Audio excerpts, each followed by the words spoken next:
early. What's good, folks? Yeah. We are back. It's another episode of Early. Real early, man. Yeah, man. It's a special episode. We got two special guests in the crib. We got three special guests in the For crib. sure, man. We got Nast and Beez in here. Yo. What's going on, Shout out Dev. Got Dev in here. Shout out YG in the cut. Can't see him. A little off to the side. Yeah, he don't like to be seen anyway. But shit, man. What's going on, fellas? How y'all doing today? Solid, bro. I'm doing good. Yeah. Sturdy, stressed out. Proper pressure. Yeah, I feel like y'all did come in here like y'all had to like decompress a little bit. You know what I'm saying? Like I can tell y'all been having a day, but like appreciate y'all taking a little bit of time to come and chop it up with us. You know what I'm saying? How y'all good? Yeah, life's good. Life's good. Can't complain. Just another day. You know what I'm saying? But for sure, we usually before we get into the the midst of the convo or whatnot, we used to like just give y'all like a moment to give an introduction, basically, just to let the people know who y'all are. So like what y'all got going on. So like, yeah. All right, I go first, man. I go by the name of Nast B, Nast capital B, the official real new individual, holding it down for the whole MoCo, whole DMV, but specifically MoCo, aka Moco's Hove. I'm just hard-working, hungry, ambitious artist. You smell what I'm saying? Trying to make this shit shake with my team, change my loved ones' lives, and create something, that we could stand on and, pass on. Facts. Respect. Amen. That for Amen. sure. For me, Boss Beez, founder and CEO of Double M Studios and Morality Music. Started this because I wanted to be a sports agent at first. And then, word. Yeah. We gonna get into that. Exactly. You feel me? I wanted to be a sports agent, and then fell in love with the music industry. And then once Nast said he wanted to become a rapper, that's when I knew. He always had a crazy work ethic. So the day he said it, I was like, all right, bet I know he's gonna work to the top of that mountain, and so will I with my own business. So that's kind of how everything started, just making sure we're both grounded, doing what we got to do to support our families in the future. So that's what it's all about. How did you feel like you could tackle that lane, like the music lane, wanting to be in sports? I think there are a little bit of similarities for sure, but you know what I'm saying, for your vantage point, how did you feel like I could do that? Honestly speaking, it was I got it from football. In football, you learn how to work hard. And he played basketball. I knew he learned how to work hard. And when you have that skill, the ability to work hard, you can tackle anything on this motherfucking planet. Facts. You feel me? Like, I got 2 arms, 2 legs, a brain that fucking works. Yeah. You know what I'm saying? Yeah. As long as I love it, I got it. So, yeah. That was it. Even him, I didn't think, oh shit, you're about to become a rapper? I know you're nice at rapping. It was more so, I know you have a good work ethic. And same thing, you know what I'm saying? Same thing with me. It was like, oh shit, I'm about to become a manager. I don't know shit yet, but the way I work, I'm gonna know more than you tomorrow. I think most of them. Yeah, go ahead. It's so funny you said sports agent, right? Because just on some like ironic shit. I remember back in like high school, like I'm not really even thinking about, like, me personally, I'm not thinking about nothing but ball. I'm just thinking about basketball. Like I'm a ball after school type shit. But the first I was watching a show called Entourage on HBO. That was the first show that gave me I seen an agent. This character. Are y'all familiar with Entourage?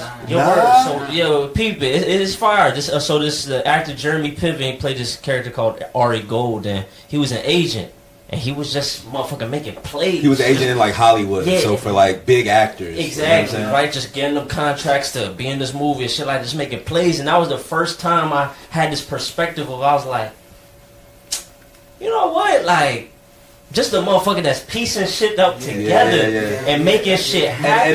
And it look fire. Like, you're around a lot of folks. For people you really genuinely fuck with, making shit happen. You're like, nah, that's actually that's tight. Because like you can be you're in that world without being the focal point, but still making the money that everybody making, still like living the life there, but you're not the focal point, which ain't for everybody. Everybody don't want to be in the limelight. You know what I'm saying? Exactly. And I got a big personality, but I wouldn't want to be an artist. You feel me? Yeah. I wanted, like, it all became an interest to me. My story is funny, actually. I played, like, I used to go to football practice with my cousin and my brother, okay? Right. My cousin, best football player to ever walk through my high school. Right. My brother, all-American football player, high school and college. Yeah. So my uncle, even though I'm nice at football, I'm nowhere near these niggas. Yeah, yeah. So my uncle, every time, like, we driving back home from practice, yo, Cedric, you gonna be good. Kevin, you gonna be alright. He used to be like, Brian, you need to be a sports You see, this is how you recognize talent. He said, work with your brothers.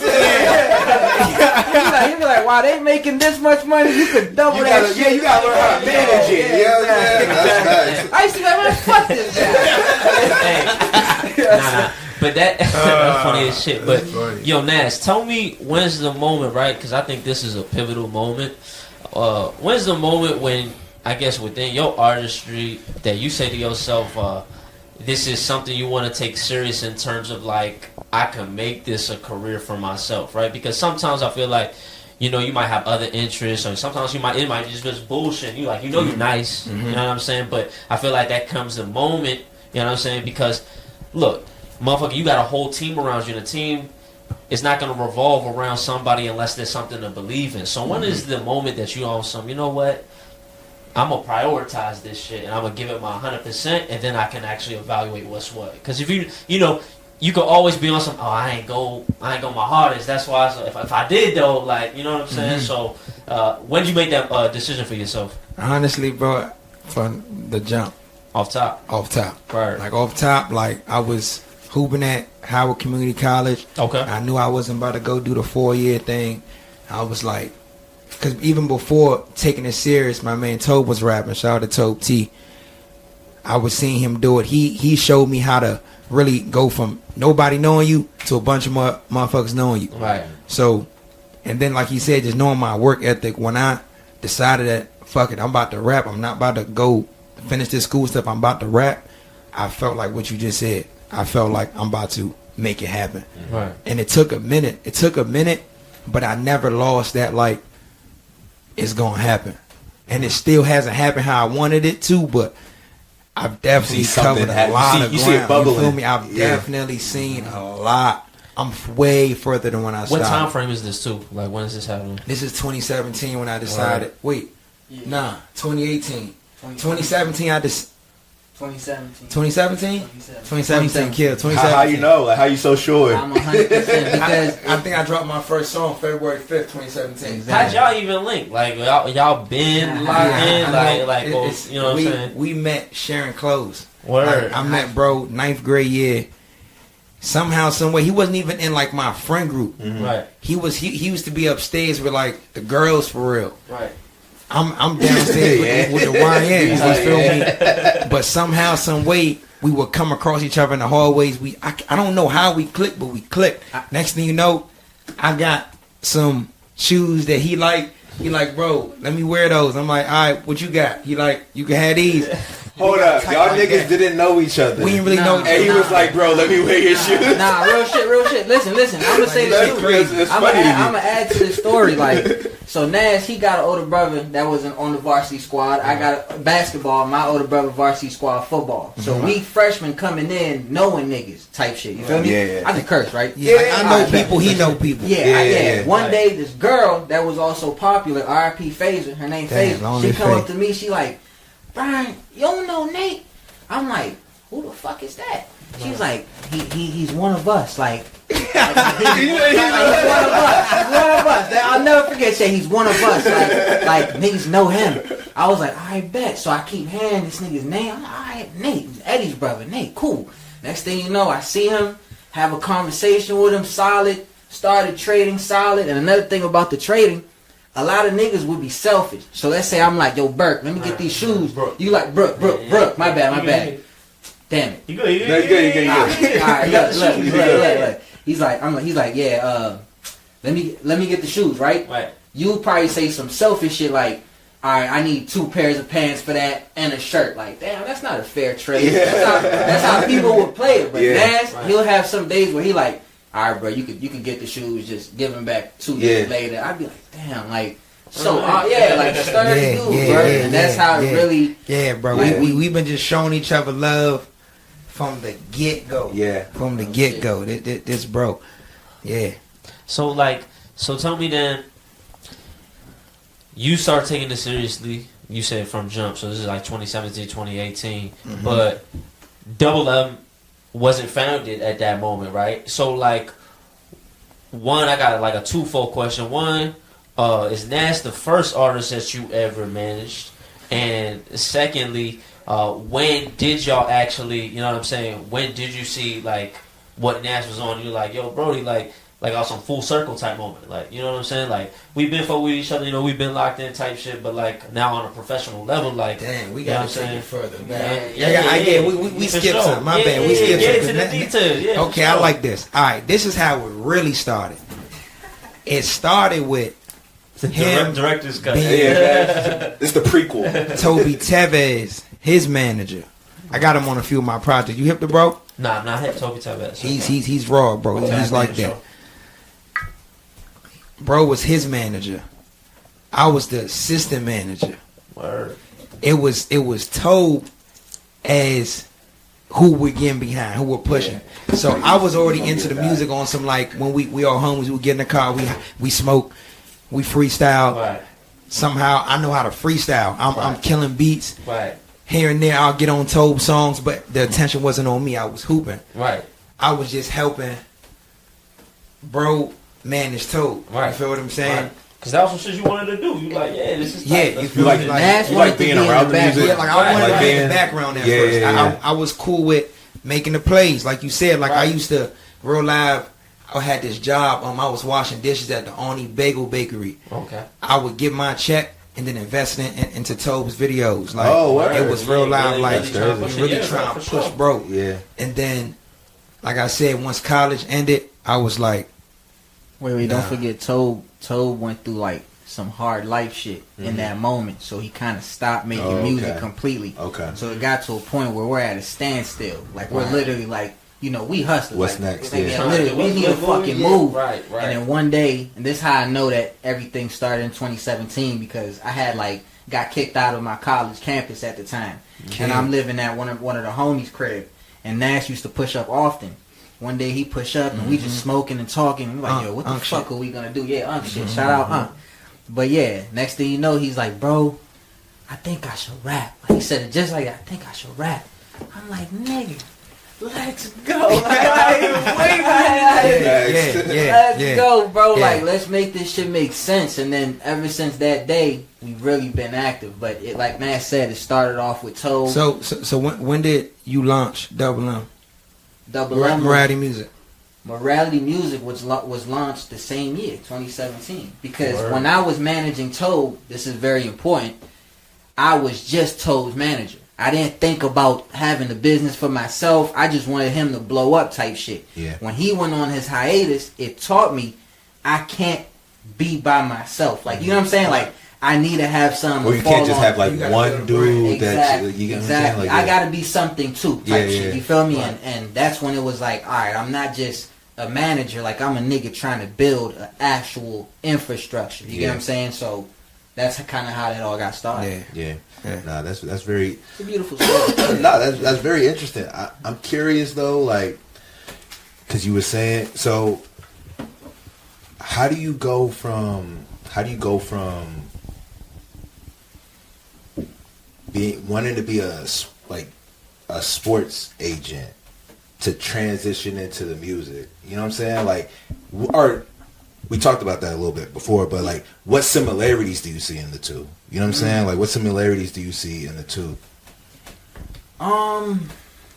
Same similarities I see in our business. Just handle yours, do what you have to do, stay professional and be clean. You get what I'm saying? I do think that almost all businesses have like the same 3 or 4 pillars. Pillars, exactly. Yeah. You know what I'm saying? Like, To be a good business. you gotta know where the money's coming from. You gotta know where it's going when it comes in, and you gotta know what you're selling or what service you're providing. You know what I'm saying? Shout out to the book Traction. If you have a business, I've heard of that book. read I the book. haven't read it, but I heard of it. It's good. Read the book Traction. It's a great book, and it literally talks about all those pillars that a business needs to function properly. You Yeah. feel me? That had a big influence on you. Bumble clap. Understatement. I promise you, but yeah. yeah. But what's some things like what's some things that like really stuck with you when it comes to that? Punctuality. Even though I came a little late today, I literally said, "Yo, tell the bros treat me like a celebrity." Yeah. Like punctuality, like communication, good people skills, like, and it's so funny because, excuse me, those are all qualities that Nast has too. You get what I'm saying? Like I have a funny joke. I'm like, if you don't like Nast, there's something wrong with you. Oh, word. Ain't gonna do nothing. Like, you know what I'm saying? If you don't like me, I get it. Yeah. But like Nast, like you tripping. I like, can see that. But you get what I'm saying? So and just to bring it back to him, like I always tell artists, to be an artist is like being a receiver on the football field. Oh my God, I can catch. Who the fuck cares, nigga? There are like 7 other attributes you need to have to be a good receiver. Mm-hmm. Can you run routes? Can you run fast? Are you actually physical? You get what I'm saying? There are these different pillars it takes to be successful. Right. A lot of artists be like, I make good music, but are you likable? Yeah. You know, do you network do you work well? hard? Do you work hard? How you treat people? How do you treat people? And I lied to you not. You guys asked me a question like, how many artists have I had? Honestly speaking, Boss Beez, the real Boss Beez, has had one artist, and the real Boss Beez is gonna have one artist until he blows up. Right. Yeah. I'm not looking for nobody else. Right. Keep it a cold 100 with you. I don't care how nice you are. Right. But until Nast is successful, don't talk to me about anybody else. I mean, I like that approach in the sense that you want to put all your eggs in one. And metaphorically, you do want to put all your eggs in one basket to see it blow up. Attention. Yeah, exactly. You want to give something your undivided attention to see what that can reap. You know what I'm saying? So I do think that I like that approach. You know what I'm saying? And then once you have a solid, case study of doing it, then you can kind of you can implement what you did to make that work on another person. Once that's running by keep itself. it 100. He's tried. Yeah, he's tried with other artists. Yeah, you feel me? And some things just don't work out. But I feel like the fact that we always stay the course speaks to itself. You feel me? Like it's supposed to be this way. Yeah.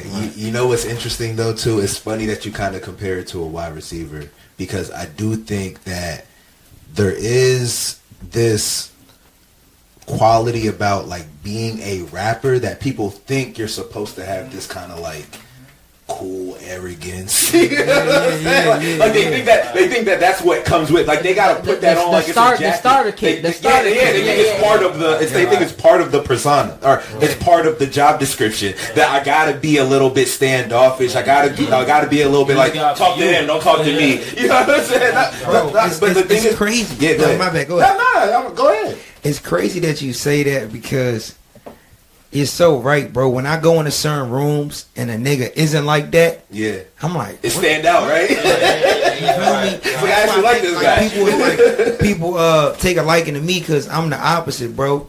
I want to speak to everybody. I greet everybody.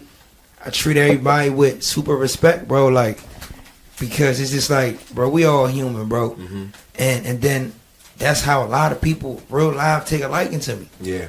And I think real, bro. I think what people don't see is the grind of the niggas that they're watching. So they don't. So you might see whoever it is that you like look up to in rap. You might see them when they are who they are. When it's like, you know, I've already given so much of myself to people that like I do kind of just want to walk from my car to the building and not be like, because I've already done a lot of that for my career. You know what I'm saying? And that's what we see. So we think, well, that's part of it. That's what Travis Scott does. I'm just saying the name, but you're saying like that's what he does, so like that's what I gotta do, and it's like that's kind of counterproductive when you're coming up. You know what I'm saying? 100%. And I was gonna say too, like, when you talk about, I guess, how you move in the room in terms of like, you know, demeanor, character, and things like that. Those type of things are always reflective of upbringing, right? And something that's really, I think, interesting to me too is like, you first generation here, or like have your parents like you? My parents weren't born here. Now I'm first generation. Yeah, word for sure. So I'm like, so tell me, because I think it's very interesting too. Like at least with my parents as well. Like when it might be the basketball and music. Sometimes these are not things that They don't parents see it. are They don't see it. supportive of They don't see the we vision. don't understand that. I don't know. You There's know no what I'm saying? direct path that you can tell them that you're on that makes sense to Right. them. But like at the same time too, right? I've seen numerous times, right, of your mother so receptive to your shit, right? So like tell me even the moment, like, you know what I'm saying? What is that like too? Like, you know what I'm saying? Trying to tell your folks and like, this is what I'm on type shit. And sometimes initially they like, I don't think you know what you doing. And it's like, no, I know exactly what it is that I'm on type shit. What's and it like to get see the buy-in? like they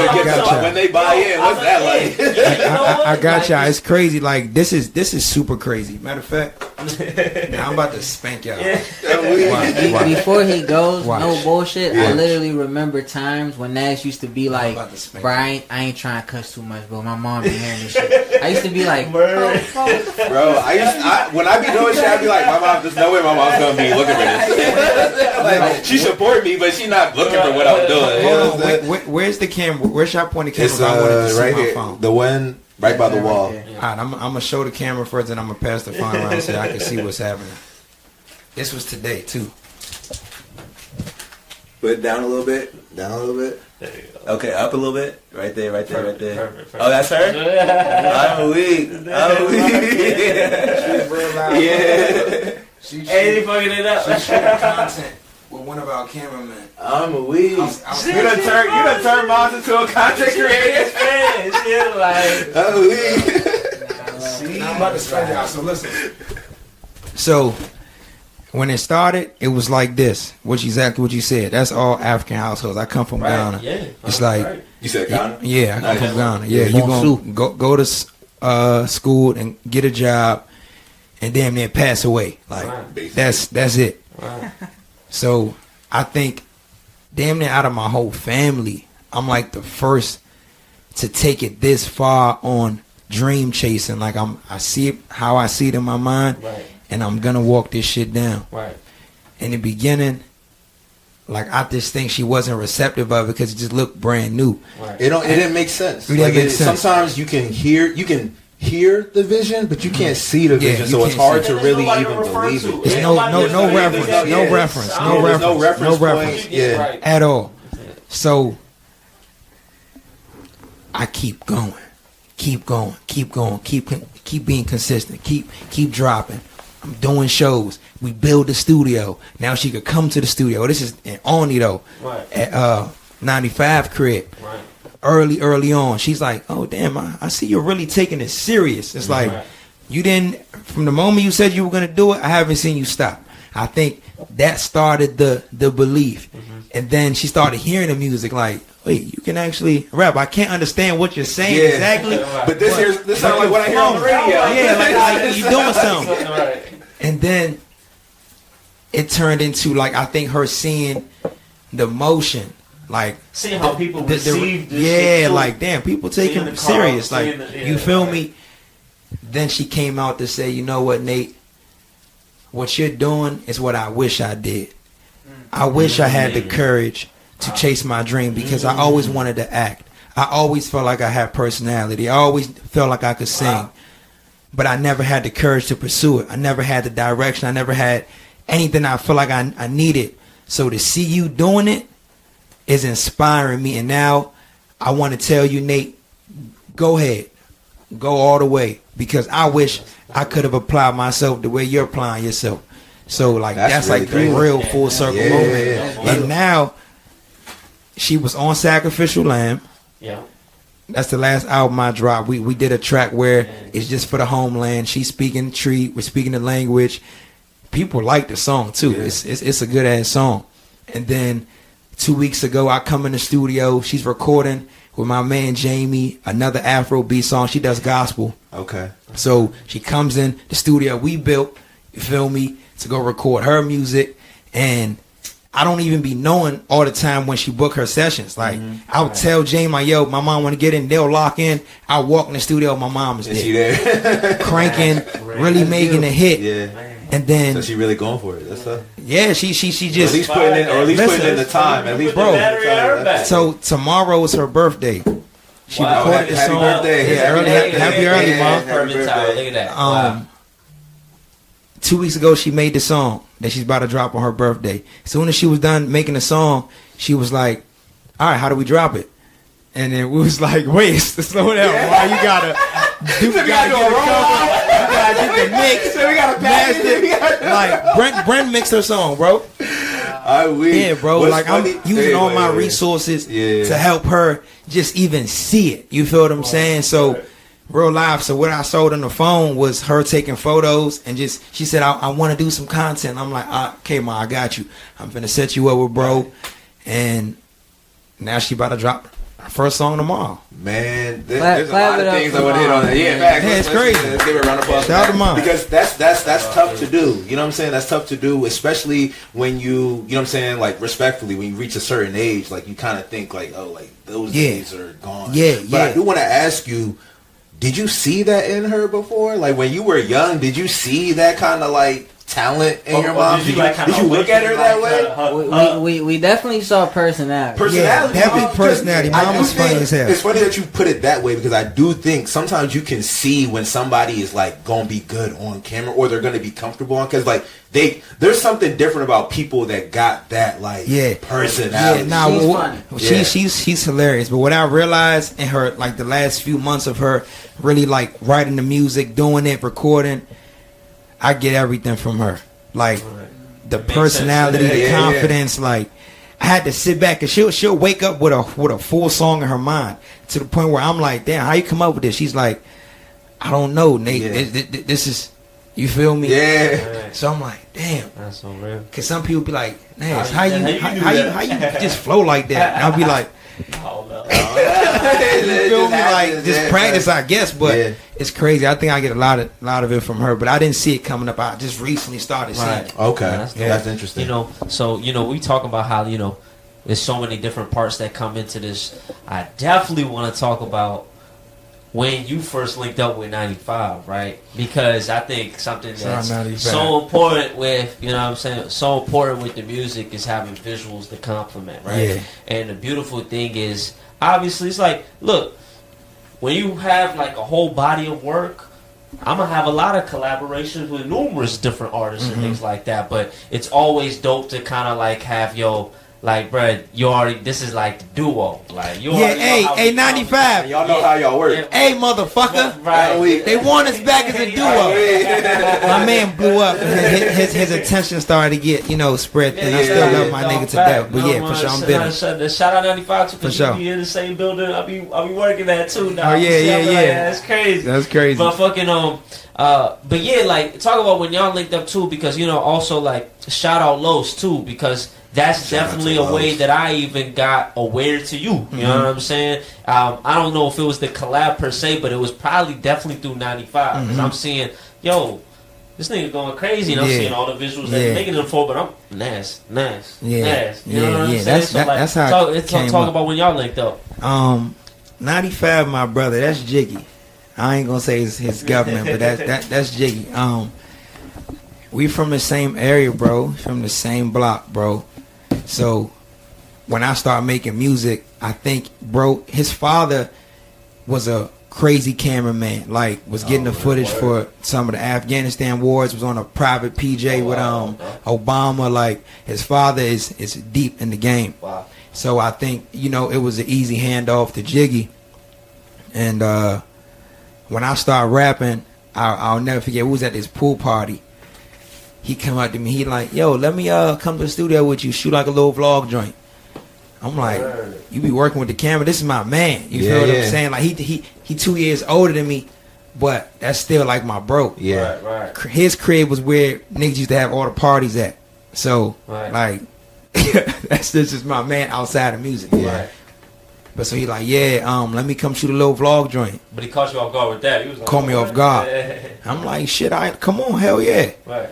Fast forward, he come to the shower, Brent on the boards. We shoot the video. He kind of just gets the session, but I make a song, and then we just record the song like in the studio, the joint I just did, and then we did something back in Oni. So after that date, the way he chopped up the video at that time, I was like, damn, this shit's sweet. Right. He like, yeah, I told you. I'm like, damn, bro, let's Yeah, nigga, let's do another one. What else do we need? Like, nigga, I'll rap. You got the camera, bro, got the brains. Nigga, what the fuck we waiting for? Yeah. Boom, boom, boom, boom, boom. Started building the buzz, bro. And like I said, right now, bro he plays a huge part in my come up. And now it's just like it's a testament to, you know, the game period, because when you grow, you're gonna start getting different opportunities. You feel me? Me and bro don't shoot as often as we used to, but it's because of all the work we put in. Everybody's Like people got my attention now. Work, People got I was his about to say, like, opportunity. it's very interesting So how now that's what it's happens a when beautiful motherfuckers get thing. older. Like, You know what I'm saying? Like, as motherfuckers get older and better and more solidified in what they do, like their shit expands. That's why we were kind of talking about this a little bit earlier in a sense, but like when motherfuckers have moments that you can go back and look at, like, damn, like those niggas together was like crazy. You know what I'm saying? But then they evolve into like what they become. Yeah. And then you look back and be like, damn, like two prodigies was working together. Yeah. You know what I'm saying? Like when they was coming up. You know what I'm It saying? make you appreciate the previous work that much more, and then you appreciate when you get it again. Like, Yeah. I'm trying to Any big project though that I do, like if I know, for example, like let's say I linked up with Savage and we about to, I'm not gonna call nobody else but 95. We might not have shot in 6 months. 95, I need you. I'm trying to think of like mainstream examples of that, like where like motherfuckers like was coming up together. My shit off top, just awesome. Just the textbook that first come to mind, like a Currency and Alchemist. Like, Currency, you know what I'm saying? I just know that's a tandem. It's like boom, it go hand or in even hand. like Currency, Harry Fraud. Yeah, You know what I'm saying? Like, you know what I'm saying? Yeah, like, you know what I'm saying? Yeah. Chief Keef and Young Chop. Literally, you know what I'm saying? Like shit like that. Now, like, niggas would geek if that actually came out today. Like, Chief Keef said, yeah, the whole joint produced by Young Chop. Niggas would geek. That You know what I'm that's saying? crazy. So, yeah, nah, 100%. So that should be really be dope. But you know, another thing that I want to talk about too as well is like, I really started noticing an uptick in terms of the content. Like, I think I see a lot of like community outreach. I see a lot more vlogs, the day-to-days and shit like that. So could you talk about like, I guess the importance of consistently dropping content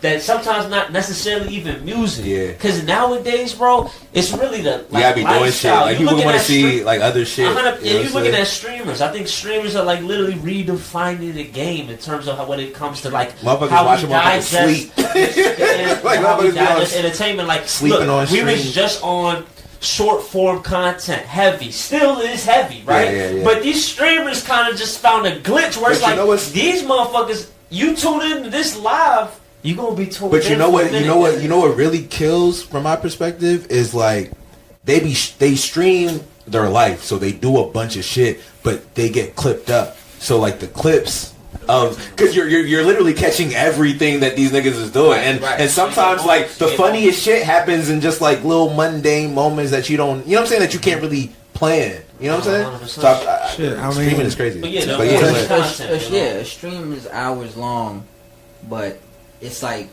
4 or 5 of the solid clips that grab. yeah, it might be 4, 5, 6, 7 clips Exactly. each stream literally that really 5 takes minutes off. of that 5 hours Yeah. is what got the people going type shit. Facts. So 100%. it's really a hard. But how do y'all look I mean, at content these days? To answer your question, it's like I look at it like when niggas say you get thrown in the jungle, you gotta adapt, Yeah. or you ain't gonna make it out the jungle. Yeah. That's where niggas fall off in the industry. Like they don't know how to adapt.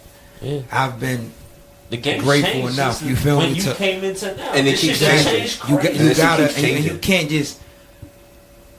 You gotta understand what's happening, and you can't be feeling entitled. Nah, I want to do it my way. Nah, I gotta be this way, nigga. It's gonna be whatever the fuck the people say. Oh my god, that You feel part, what I'm right? saying? That part. You gotta really be mindful of how to navigate. So me, I don't really like doing too much content. Like for example, the brand swaps. It's this series I got where I link up with another creative, usually entrepreneur, Shout and out I jump in. Diablo, You shout feel out me? Morgan. Yeah, exactly. You know To what they do. So, Like by God's grace, I like doing that. You feel me? I like showing my personality, but on a normal day, I'd rather just make the music. But I'm knowing that, nigga, you got to do something in today's era to show them more of your personnel, or you gonna get thrown by the wayside. Like, it's not just music no more. So I think it's the main thing is just adapting. And it should be cool because it's like sometimes you can make it in a way like the hack is, all right, I'm gonna do some shit where it's like I actually enjoy this. Yeah. I'm gonna show you a day in the life of what I be on, bro. This is some shit I actually want to do. Type shit. So you can catch it's fun. You gotta make it fun. You know, Nast, you said something that it was interesting to me. You said the time. It's different now than like the time that you came up in, and it made me think about how there really has been like different eras of rap. You know what I'm saying? Like, especially since like sub 2015, there's been like the blog era, SoundCloud era. Yeah. You know what I'm saying? I feel like what would you call now, like the TikTok era? Because like you can make a song and TikTok will send content era. So short form content. I'm trying to say like do something new here, like with all y'all. The present, like, what would you call the era that you came in, and what would you say the era? What would y'all call? And I'm asking kind of all of y'all. What is the era that we're in now? Like, but I wouldn't. I can't necessarily like. The era I came in is more so like I dated like boom. I remember 2011 freshman class. Like double XL freshman class. Wiz, Freddie Gibbs. What era of rap was that? Was that blog era? Ish. Blog era, like the currency, because I think a blog era. I think a currency Wiz. That's a little right after. That's like right. Like blog era still has like a big significance. Yeah. But the times coming out of that. Times kind of changing, right? Yeah. But then after that, I'll tell you what was significant to actually see and go through was SoundCloud era. SoundCloud era. Literally, careers were formed. Yeah. If you just had an influx of music. Who are the guys of the SoundCloud era? Bro, like Russ? I'm talking. No. I mean, Russ probably the biggest SoundCloud rapper. I don't know. I can't chime in on this shit. Playboy Party, Slump God, XXX, Juice WRLD, Juice, fucking like shit like Uzi. The whole era. But Russ was part of that. No. That nigga does stadiums. If you want to go by facts, he actually the most to this day. He's the most successful nigga. In a different section of it, but in that era, right? But then it transformed, and then after that, you know, it's streaming. Then it's streaming wars, and now we kind of out of the streaming wars, where now it's kind of like again back to the content where it's like, yo, bro. The emphasis be on like even with these platforms, the emphasis be on micro influencers. The celebrities be trying to come on the stream. Like the stream be dictating everything. But stream isn't like a rap era. It's not rap dominant. It's like people are streaming. So I'm talking about eras to me mission. Was you got what you was talking about it first, like the real nigga era, the Nipsey, the Meek Mills. That's 2011. Like you feel me? Right. That's when to become a rapper, you had to be kind of nice. A real nigga. You had to come from something. You had to come from something. Like real shit. Like really, like it didn't have to be coming from death either. Like it was like you had to just get some have that grit. You feel me? Nipsey, exactly, like shit like that. Then, shout out to Keith. I would never take Keith. That drill shit. Keith was another era. Came in and changed that was the era. Yeah, that changed everything. I don't like change. It was a moment. I always tell niggas this. Before Keith, your favorite rapper was over 30 years old. Yep. Probably. You get what I'm saying? Like, my favorite rapper, 50 Cent. Like, it was like all MTV niggas. Before Keith, it was an MTV. It was like a Kanye West. Lil Wayne.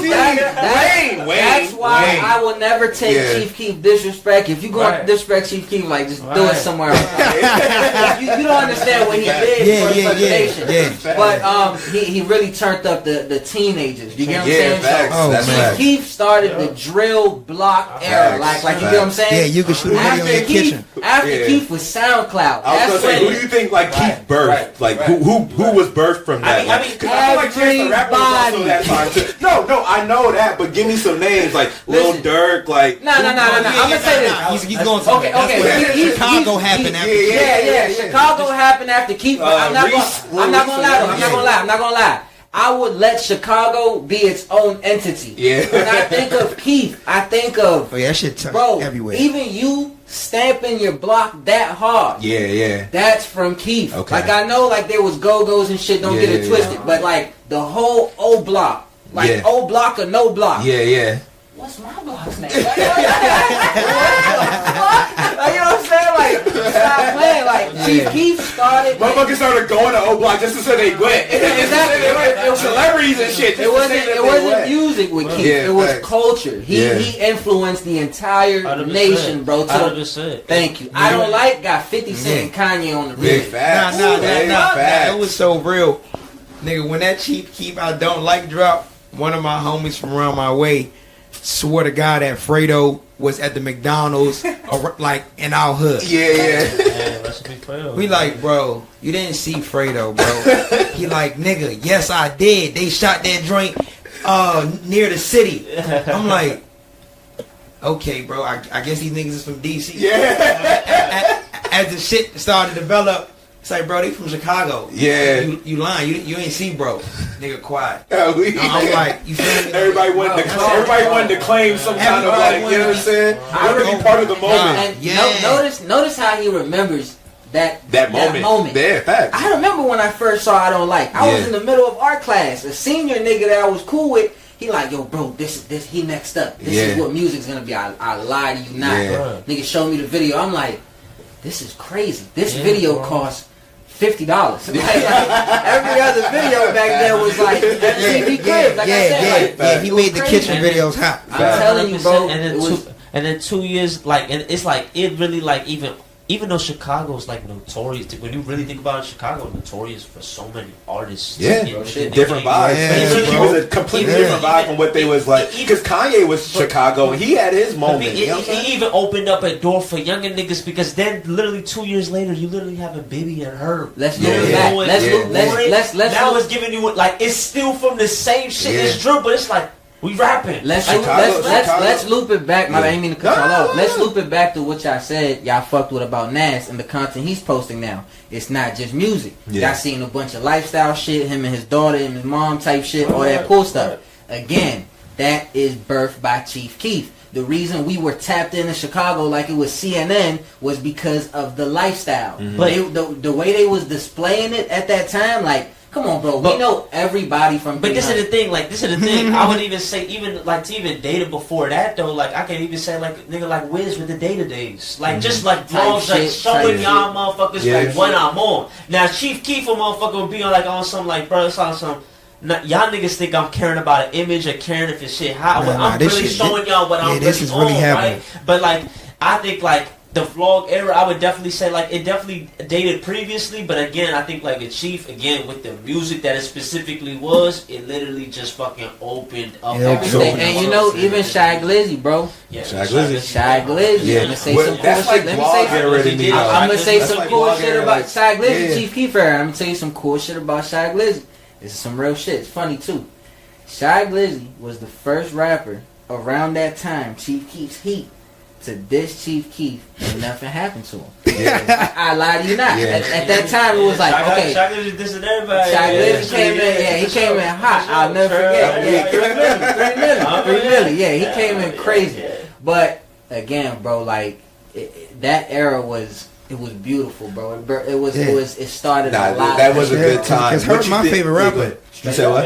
G Herb, my favorite rapper. Oh, word. He came from that era, bro. Gotta appreciate that. I'm trying to think, like, what was the era after, like, directly after that? Because we was talking about what Chief Keef birthed after that. Was like was that SoundCloud era? Was that, or was he the SoundCloud mumble era? rap. Mumble rap was the era. Yeah. Mumble came after. Like Thugger, Ray Shremmer. You know what I'm saying? Because we were talking about Ray Shremmer earlier. Like, you know who else I won't take any disrespect from other than, you know, Nast, Toe T, Kodak.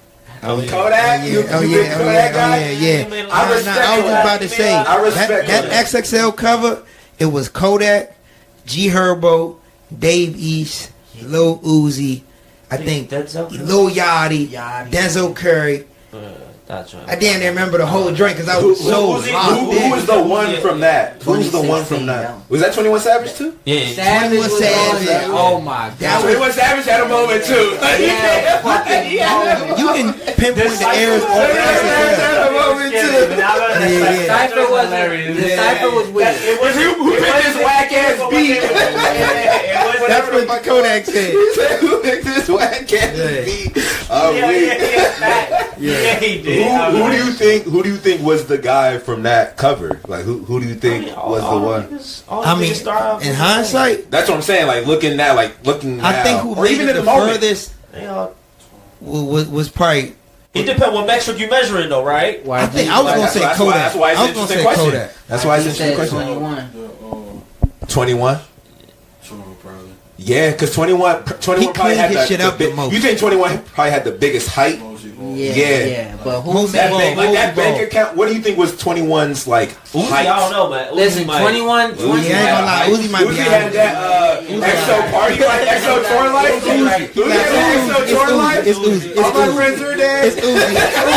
That's on commercials and shit. No, but 21 went crazy. 21, like what he became. Yeah, 21 is a Uzi, I mean, businessman. 21 just cleaned it up. Yeah, he's a businessman. Like niggas don't understand. But when it comes to the rock star shit, When it comes to the Uzi. career, The it's biggest Uzi. artist, Uzi. Biggest No, but rise. you got it. No, if you talking whole career, you got it. It add the business shit. That's why people give Jay-Z what they give him. Exactly, but Uzi is both. Yeah. Uzi is good business. I have never heard of Uzi doing Bro, good business. I don't know. Bro, I'm about to tell you. I'm about to tell you. you. Everybody that works with Uzi, he's even said it. They asked him, "How do you get most of your opportunities?" He said, "By being punctual." Yeah. He says it's by being on time, respecting people. Like that's how he is. Yeah. Even as an artist, back to relatability. That's what we Yeah. all started this whole shit. There from. was a thing that went viral of him like stopping on the side of the road Exactly, and like exactly. talking to some Bro, lady or bro. helping some lady out. Like, did y'all see this shit? Bro, It went viral what years other ago. artist is doing that?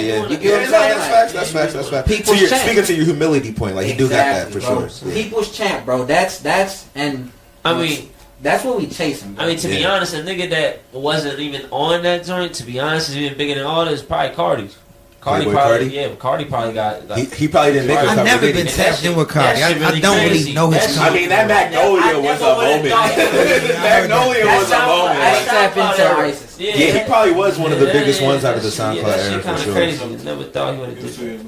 Yeah. So what? So now where do y'all think we are? Like, I mean, what is? we're in the this is Nast beat tic-tac- era. Yeah, no, that's Yeah, facts. there you go. So how do y'all? So how do you like? real. What's the thing to do in this era to You know- separate yourself? You know, I'm about to tell That's you. Yeah. Bro, you just said some real shit.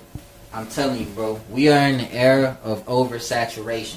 So That's there right. is everybody Flood the trying to be market. flood the market. There's like I don't know the stat, but there's over like 30,000 songs getting dropped every day. Probably. Every. I would believe more. I would believe more than that. I was being Yeah. You're Yeah. being modest. So I'm being so fucking nice. You get what I'm saying? So Yeah. there's like a bunch of songs dropping every day. A bunch of people who are just artists now. All this extra shit. Like, so where to be different is who's gonna actually cultivate a community. Because there's a That's lot it. of different people that There- other there you people go. could cling Yep. on to. But you got to think about. Look at the artists with longevity. Yup. They're the artists who a beehive. But Oh, yeah. why does she have that A beehive? navy, a My Rihanna nigga, navy. I've never seen so many cowboy hats and cowboy boots in my life. bro. Like, but Bro. when you go to a Beyonce concert, Yeah. it's an experience. They When take pride. They take pride in that shit. If I wear a Rock Nation hat and I'm in the street and I see another nigga with a Rock Nation hat, I know what type time you on. Mm-hmm. And that's what niggas don't understand. Like, we're not chasing quick success. Like, that's why I said it's the Nast beat era, because cultivating community is what he's done. People who fuck with Nast beat, fuck with Nast beat. There are rappers who have fans 100%. but can't sell tickets. Yeah. This ain't that. You get what I'm saying? Exactly. Like, That's I'm so glad you brought that we're up. in the 'cause it's- community era. Uh-huh. And we'll see who can do it best. That's real shit because For sure. You know what's funny? I bet you niggas can't name the 2020 XL freshman class Yeah, the right. same way we just did 2015. Yeah. Because it's just shit. It's so much. It's so much. They gotta put a list together, so they just Exactly. grab like, who got the most streams? Like, you know what I'm saying? you said something that I think is like so key, man. I think community is literally everything. You're like truly like whatever their endeavor is for real, because I've always said you always have to set goals that are attainable to like create momentum, right? And something that's really attainable. As opposed to, oh, I'm trying to have millions of people listen to my music, I'm trying to have millions of streams on a consistent basis when I drop, da-da-da-da. Now, you know, a real goal you should set is, you should have 100 true core motherfuckers that was like, if you were to have a show, could you have 100 motherfuckers drop $20, $25 for a sell ticket? an album with 100 motherfuckers If buy I it. drop something for purchase, could I sell it? So you have to gauge, and then if you find you in this position where it's like, oh, motherfuckers really fuck with me, like they really biting type shit. Now it's like, this is something where it's like, bro, when you have a community, these are lifelong fans. They come with me. They don't leave. You retain that. And, you know what I'm saying? They're evangelizers. Yeah. Like the people that Free marketing. Right you there. feel me? If you treat them good enough, or you feed them, you give them what they want, you listen to them, you engage with them, it's a lot easier for them to be like, you need to fuck with that. Bro, people love nothing more than to put somebody on to some good music. Like, that's like one of the biggest, like when motherfuckers put you onto a song and then they come back later, you listening to that song? You know what I'm saying? I was one of that. Yeah. You know what I'm saying? So like, that's a huge thing. You know what I'm saying? Like Dad, we was talking about Little Village before, like, that, because I grew up with them niggas and I would hear them and I'd be like, damn, like, these niggas is nice. When I would just play them out and about, whenever somebody be like, oh, who is this? That's like a, oh yeah, I got that shit on me. You know what I'm saying? It's like having some shit on me. I got when some a nigga shit be on like, me. damn, who this? You know what I'm saying? I'm never like that. We love putting each other on the song. Yeah. Like, yo, you heard this shit? You be like, come on, man. Yeah.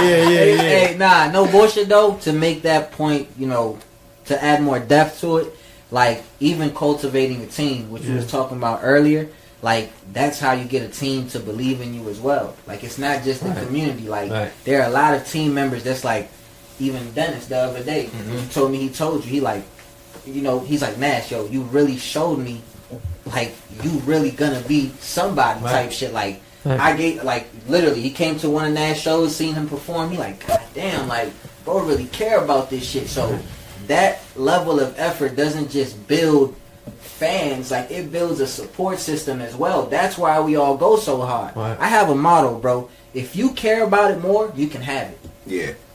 If I give you some shoes and you're like, my God, bro, I wanted these since I was 3, and I know I don't give a fuck about them. Hell yeah, that's you, bro. Yeah. Do you? You get what I'm saying? So same thing with your dreams. Same thing with the studio. The day I see somebody care about the studio, Nast be everything more than me, it's all yours. Yeah. You get what I'm saying? The day somebody care about his career and go harder, like, it's not gonna make sense. So it's like, I bet the house it won't happen though. Straight up. So same thing with his career. Like you, and even when you go to, and even when you say, yo, fuck with Nast B, it's not just the song. It's like, yo, check his gram, nigga. He's posting, he's moving. You get what I'm saying? It's like, as an artist, you got you got to give people a reason. It's like an iPhone. You be engaged. You're always, it's always fucking upgrading.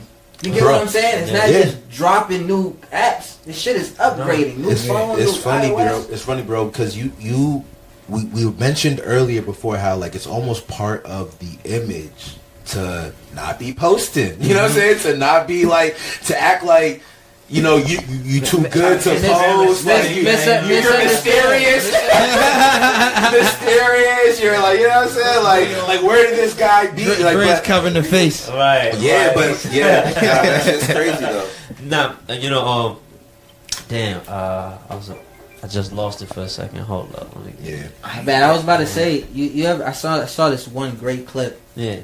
This African dude. He was like, one thing he didn't like. Don't forget it. My bad. No, go ahead. He was just like, I got it. He was like, one thing he doesn't like about America is like, he was like, people dress like the buildings. Dress like the buildings. Like a lot of kids wear all black. A lot of kids wear gray. Like, you know what I'm saying? Like Africa, he was like, people dress like flowers, colors, exactly. And like yellow and purple, like shit they see, the colors they see around them type shit. He was like, even something that simple, like, bro, like, let your light shine. You get what I'm saying? Like, you trying to be all mysterious and dark and shit, like, who the fuck is that helping? But now I'm gonna let you go. And then I got something. Yeah, follow. But so I was basically gonna say, You gonna change the subject? I don't. Yeah, go ahead. If I'm No. Go ahead. Go ahead. No. I was basically gonna say, talk about like live performing. I was really interested in terms of like when was the first show when he was like killed. I bet. Yeah. So before you go there, mine is more on topic. Yep. Bro, from an artist standpoint, and it's crazy because this is how it goes. So for anybody listening, like this is really what it is. Me, sometimes when I'm talking too much with that mindset, like I know in the back of my head, like rappers really don't be. So sometimes when I'm talking too much, or I'm showing my daughter, or I'm kind of just being more outgoing, just we ran a half marathon, I'm showing a marathon, I'm just doing a bunch of shit that don't got nothing to do with rap. I be feeling like, damn, I'm not. I'm probably being corny right now, right? Yeah. And then I would talk to Savage, who, or let's say, fuck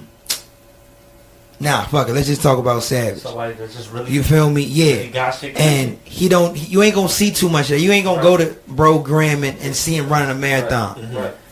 But I'll be thinking I need to be more like Savage, and then I'll talk to Savage, and Savage will be like, "Damn, bro, I'm trying to be more like that."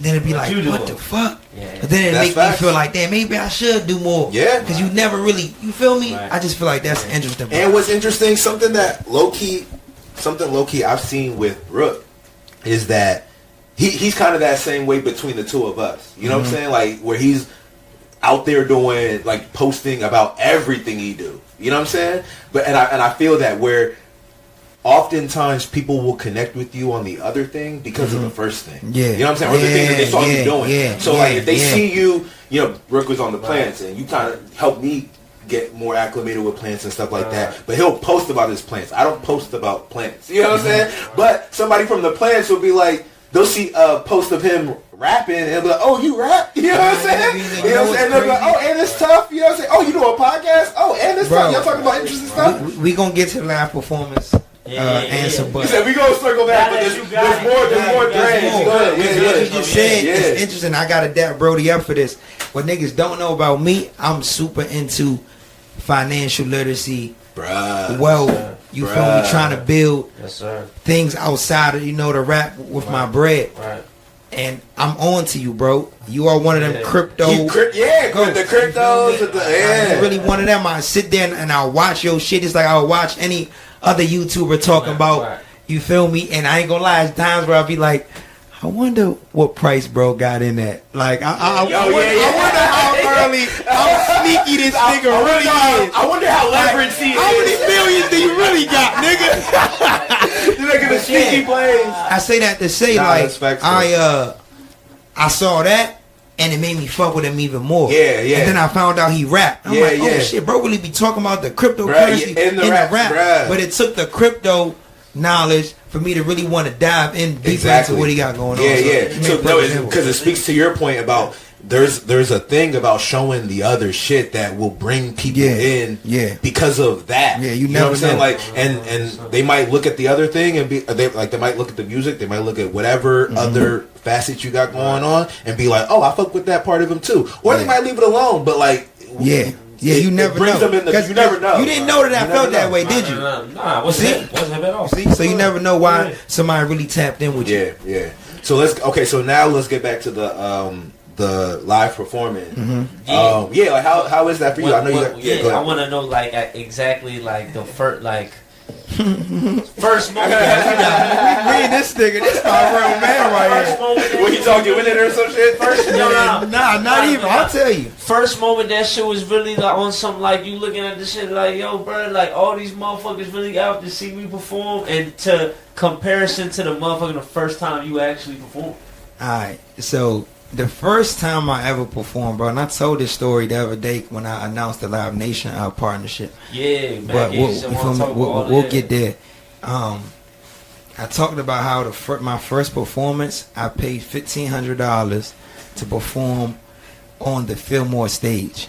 Why? Because I just felt like it was Wi-Fi Lucci. Oh, okay. That's a show. You feel me? Okay. So he had a moment for sure. Yeah, I was like, man, it was the self-belief. It was how much I believed that I could do it, and I just wanted to get on the stage, and like going from no performance really to a stage that big with all these people that don't know me. Yeah, it was like my way of showing myself like you're confident, you believe in yourself, like go conquer it. So we go. Just to interject, I really want to know your opinion, right? Today, and like when you're telling this story, what was the ROI on that? Do you feel like that was worth it? And now I really feel like that's and also I'll give you, for I'll artists, tell you what I really think. for also artists as well too, moving forward. Is that something that that they want to do, the headline type shit? Like, tell me how that go type shit. Because I think that's a process. I think that you can answer first now. All right. ROI was $0.00 monetary. When I mean ROI, I know, trust me, I mean monetary. Right. But when it comes to learning, What it did, yeah, right. and it's funny, like learning like what not to do. Honestly, paying that much money was retarded at that time, but that's what we was on.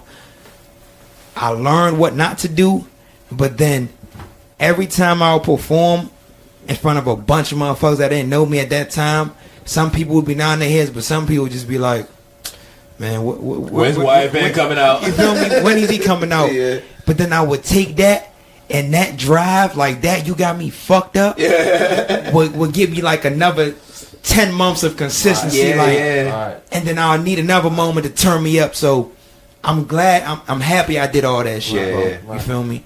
What was you gonna say, Beez? I was about to say I agree 100%. Yeah. Monetary, nothing. You know what I'm saying? But like it's just reps. You feel me? Right. Sometimes when I hear these stories, I'm like, what the fuck? Like we did that shit. Like first show Fillmore, that's fucking crazy, man. That is like, crazy. It's insane. Like I wouldn't advise another artist to do some shit like that. But you said you would not. I would not. Not right now. Maybe because of everything I seen. I tell them like, take your steps. But at the same time, like I really love that we did that because we came in the game just with pure belief, delusion, and that's what every dream chaser needs. You feel me? The reason why I may say I wouldn't advise artists to do that is because I don't see too many other artists who came in like, nah, no matter what, I'm gonna win. You get what I'm saying? So it makes sense for him, but like, yeah, bro, that was a crazy time. That's interesting though, because I do think that was a step for y'all. Like that, that was, like, you know what I'm saying? Like how you're saying other artists should take their steps, like that. I'm gonna say this too, bro. Like, you know what I'm saying? I'm gonna say this too. The reason we laughed when you guys started talking about like live performance is because, okay, that's his first show, but like we've had.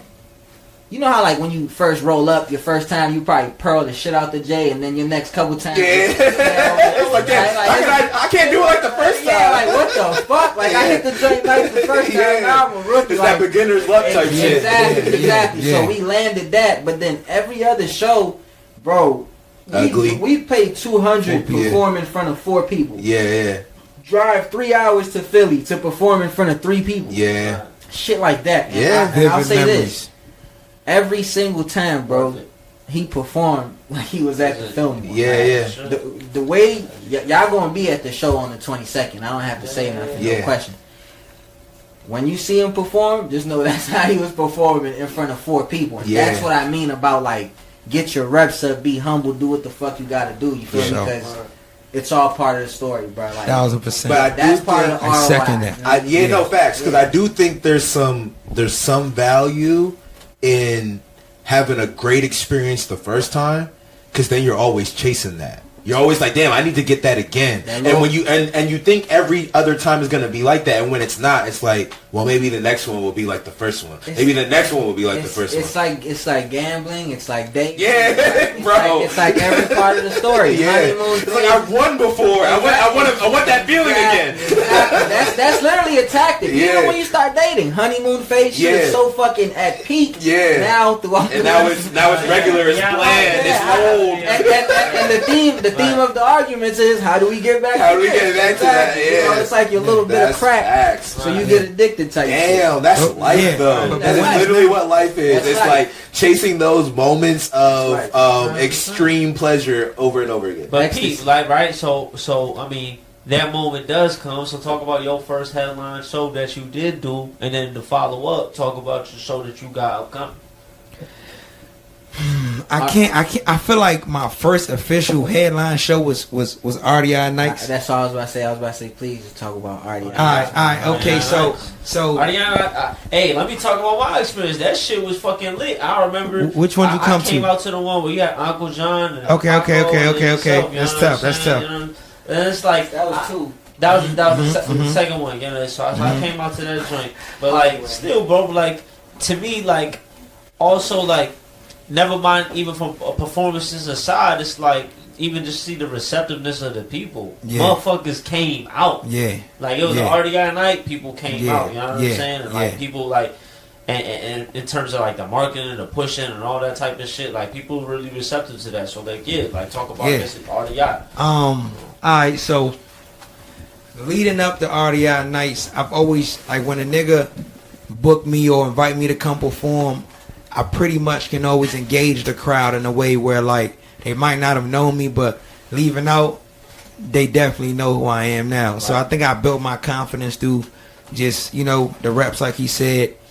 And then RDI nights, that comes from us having Double M Studios, us having a crazy team, me just having a business mindset. But us coming together like, all right, Nast, how can we make money so we can continue to push this shit independently? Like, we here, like, this is what I do. Right. So we put up like a fucking spreadsheet. We putting a bunch of things we can make money off of. Music, interviews, merch, appearances, and then shows was in one of the columns. Mm-hmm. And it started out with being like maybe just we do one. How do we think of it at first? Because the idea developed over like 3 different meetings. One to pay for the other type shit. Or pay for the next. It was like this. So one, shout out Ghost. You feel me? Like Ghost. He's the one that's like always trying to push the pace. But so when we did the spreadsheet, it was like merch, this, that, the third. But then.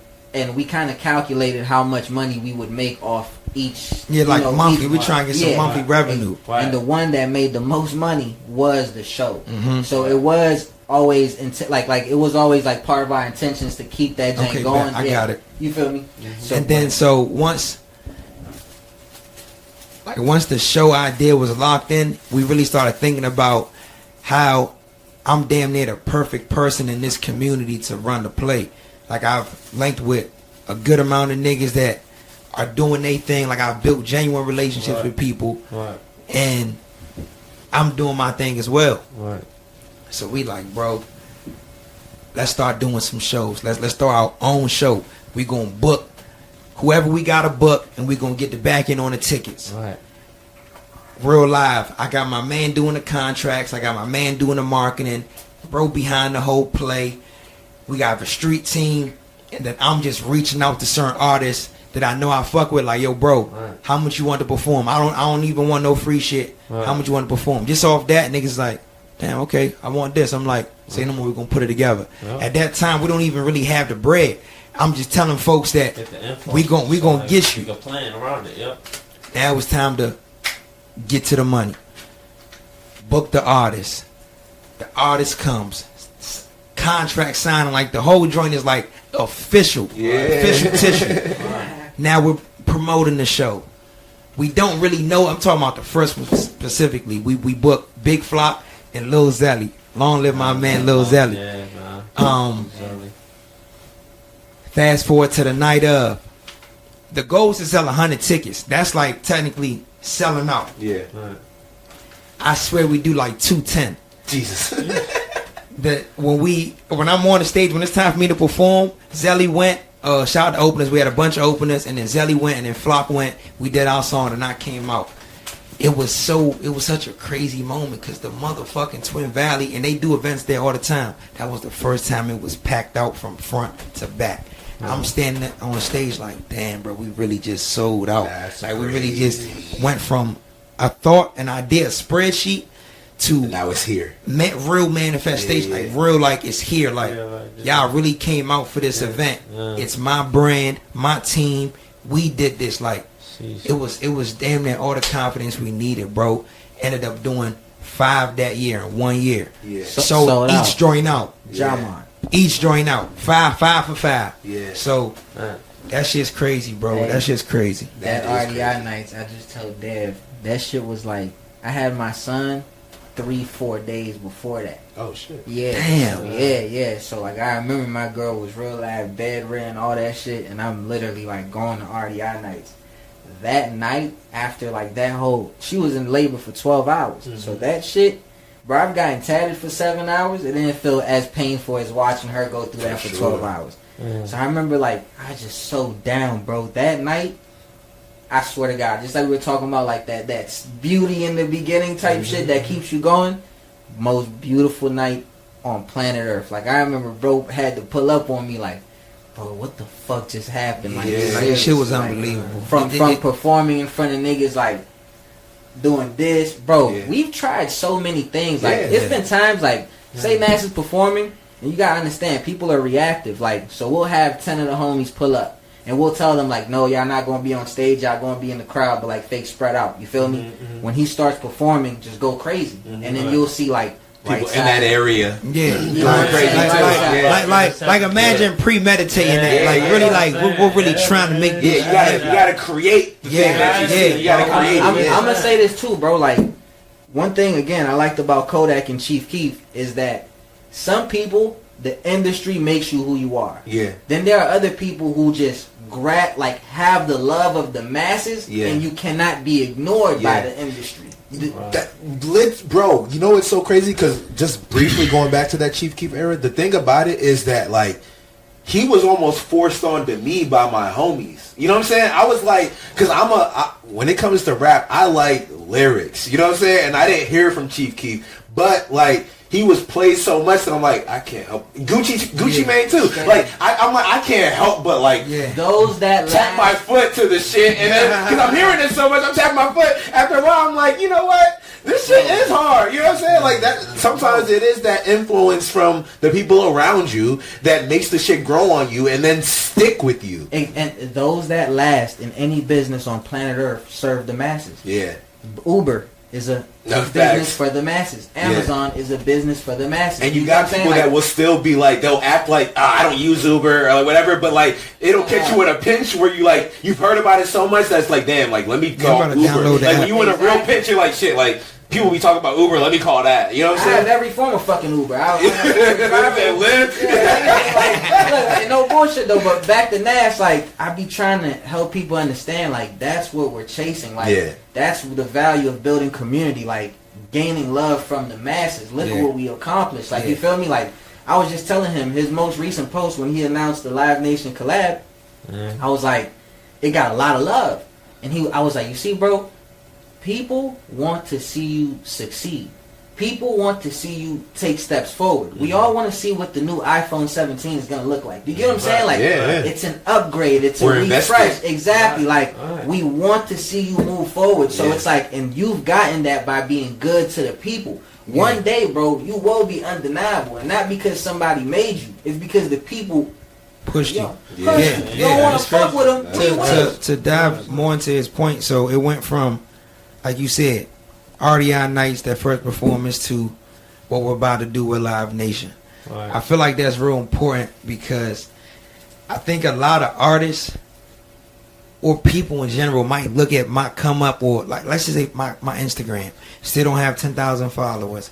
Right. I don't have a bunch of Spotify monthly listeners. But if you've been watching, you know I've been grinding. The growth has been there. Like I've been grinding for so long.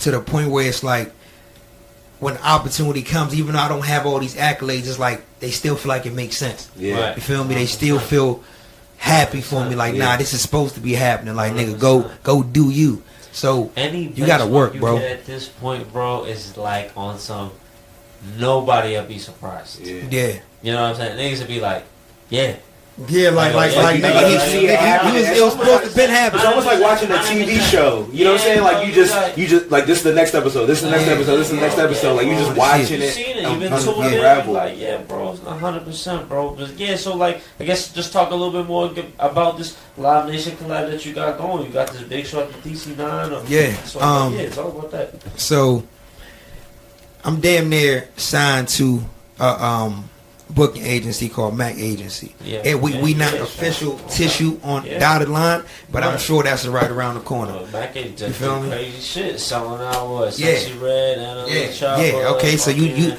done your research. I like this guy. Like, no fuck. Yeah, okay. So right now we have a connect inside. Shout out my man Dennis. And I got to shout out Dennis. The other day he called me. He was like, bro, so he's under Andrew, who's the CEO of the company. Right. Big Pasta. He got a video on Instagram that tells you exactly how he came up. But Dennis is hearing this shit on the inside because they built a relationship. Right. The guy came up doing a lot of shit for free at first. Yep. Like really just working for the opportunity. Dennis called me the other day. He like, bro, just like Andrew came up, I want to pitch to them that I'll do all of Nast booking. Like I'll do all the work for $0 just to see the shit work. Right. And it's like, you ain't gonna get that with everybody. Everybody is not gonna go to the bat for you like that. So I gotta just shout bro out. And you know, I'm glad my work has made him feel this confident in me. So yeah, so we have the Connect inside of Mac Agency. They're partnered with Live Nation, and I got my first opportunity with Mac Agency opening up for Anicia. I killed it. Yep. And like my second opportunity with Mac Agency was with Lil Papa. Just killed it. That was a Howard Theater. So they're giving me the opportunity, and I'm over exceeding. Right. So now I'm building my own leverage. Now when it's like, okay, we want to pitch this show to Live Nation, partnered up, y'all run the whole play. It's not like a crazy ask because I'm doing the work. I'm showing myself. I'm showing the value. Right. So a couple conversations got had that I wasn't even around for. Next thing you know, I see the contract. Live Nation is ready to partner with you to give you your own headline show at DC9. So you feel me? Now it's our job. I was telling the team, work come into fruition. with you feel me, with RDI nights, we had to make flyers. We had to do the marketing, do the promotion, do the contracts, reach out to the artists. Now all we gotta do is sell tickets. Did you like doing that other shit, like the marketing and like the necessary? I mean, it's team building. I'm not gonna hold you like, because when I'm hearing their story, bro, I'm thinking about like the Time to Cuff shows that we was doing. Okay. Remember when we was doing this with Alex? Yes, I'm thinking of the same thing. And then when we did that, like, cause when we did that one right after COVID, like I feel like that was like the culmination of it all, right? But I enjoy doing the like making the graphics for it. I enjoy like, you know what I'm saying, like getting the DJ together, getting the vendors together. Like it was hard, but it was like I like making the flyers. I was about to say, in hindsight, we probably gonna miss that shit. Yeah, we gonna look back and be like, damn, we was really in the trenches. It's not to say that this shit not hard. And it's not like I can't wait to miss that shit. I'm not there yet. Feel me? Yeah, right now, you're good. That shit was hard work. But it was team buildings, like I said. Everyone had their own role. I wasn't doing all these things I'm saying. I'm just reaching out to artists and then promoting on my Instagram. But bro's really running ads. Bro's really making a fly. Bro's getting the tickets made. Like all these things. If you gonna have niggas wear wristbands, you gotta get the wristband. You know what I'm saying? If you gonna have tickets, we gotta do all the logistics. How you gonna take payment at the venue? If the motherfuckers buying drinks, nigga, like you know what I'm saying? Like 10 jobs. All the things, bro. But the beauty of it being 10 jobs, it's our team. We didn't outsource anything. And you can design how all of that looks. You know what I'm saying? Like That's what we did from top to bottom. It was you can make it cohesive and all that. There's artistry in that. That's kind of the thing that I'm getting at. Like there's artistry in making the event like look like one cohesive thing from the promotion to when motherfuckers come in and it remind them of what they saw in the promotion. You know what I'm saying? Like all that kind of shit. And the key thing, I'm sure White Durag does a lot of that shit too. Yeah, 100%. And the key thing is not having to outsource or keeping outsourcing so minimal. It's like, yo, a majority of this shit, and if not all of this, is coming from that's the that we have. But that's the biggest blessing that I feel like is keeping me going, and that I can cherish, bro. Like I said, I've said this in another clip. I'm not gonna go too deep, but bro's the manager. That's my A&R. Yep. At the studio, we have engineers, we have producers, we have cameramen, we have like 2-3 videographers and photographers, and then we have an artist development team. Bro's part of that. I got my man for my taxes. I got my man for my websites, the technology, the ads. I have my industry liaison. Like there's somebody that's playing their role. Right. I know a lot of different people that's doing the music thing. That's one thing that I see people don't have. So I'm super grateful because I'm like, that's really what's keeping the ball rolling. Yeah. Right. Me really being able to come together, have a meeting. Yeah, this is what I want to do. And niggas is like, say no more. I'm super thankful for my whole team. Shout out my fucking team. Yeah. Shout out to M. Forever to M. That's a great place to, you know what I'm saying, speak about the joint you got coming up. Let people know anything that you got coming up that you want people to know about. Yeah, I mean, shit. The exact date is coming out. Yeah. Any projects you got coming out. Yeah, for sure. For shit sure. You know I'm a pop. For shit sure. This is what I want to say about DC9. August 22nd. Okay. This is my official first headline show. Because I feel like even with RDI Nights, I was always doing a duo or three. Right. But this is the first time where like, nah, I'm really the headliner. I'm planning to do like a 45-minute set where I go from the beginning to damn near where it's at right now. We gonna get real flavorful. Like we was making a set the other day with YG, and it's like 4 different brackets of the set, and then the last set I'm doing with the Thunder You rehearsing with a band, yeah. You feel me? Shout out to Thunder Boys. We had our first rehearsal last night. It's gonna be, even if you came in 2020, but if you came in 2017, you're gonna have a blast. Cause the way we're curating it is to commemorate like how much I've done, where I really came from up until now. Like going from no one knowing me to, I feel like I'm for sure probably the first DMV artist to get that Live Nation joint on the scale that I'm at. On the independent tip. You feel me? So these moments are happening in real time now. So for the people that remember when no one was really listening, it's a moment for all of us. So I really want everybody to come out. You feel me? Tickets in my bio. August 22nd. August 22nd. Yes, sir. The goal is to sell out. That's what we do. So just come out, come be a part of a moment. If you rock with me, I'm going like I said, capital B2, Mayor B. If you still here, thank you. Realest one in it. What's the dream when I'm looking in the mirror, Dad? It all makes sense. That nigga know my shit. It all makes sense. That's how you got the right. Shout out to Deb, man. One silent hero over there. For real. That's a superhero right there. Up to Sacrificial Lamb. So it's gonna be a motherfucking moment, bro. That's right. Hey, man, I think that's a perfect way to really like cap it off right there, bro. We appreciate y'all, bro. For sure. It's been dope. Through, really bro. Been dope. Hell yeah. Hell yeah. A lot of insights too for the like artists that's tuning in.